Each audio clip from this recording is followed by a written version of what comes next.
There is also something unique about being a young person traveling. The First Lady of Kenya is here, and it's wonderful to see her. And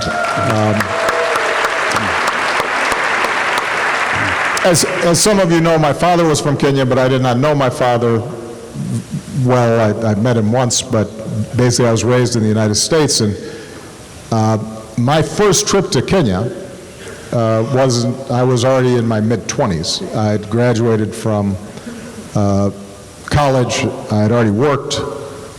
My father had passed away at that point, and so I wanted to understand him and understand the land that he was from. So I went there for a month. But first I came to Europe, and I had never traveled through Europe before. And that trip was memorable because it was part of my own self-discovery. I was not staying at the Hilton then because I did not have the money.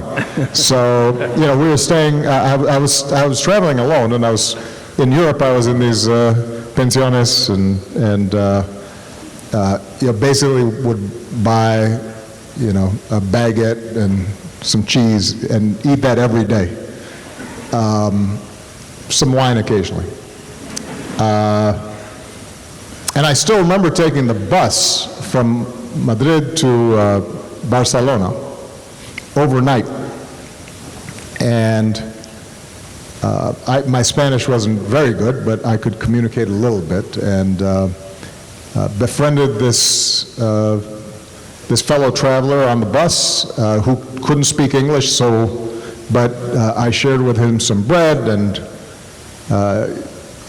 he shared with me some wine, and then we arrived in Barcelona, and it was just daybreak. And I remember walking towards the Ramblas, you know, towards town, and the sun was coming up, and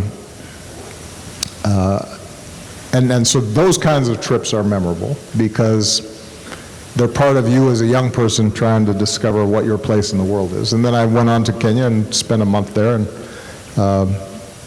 went on safari and met members of my family I hadn't met before, so that was pretty special.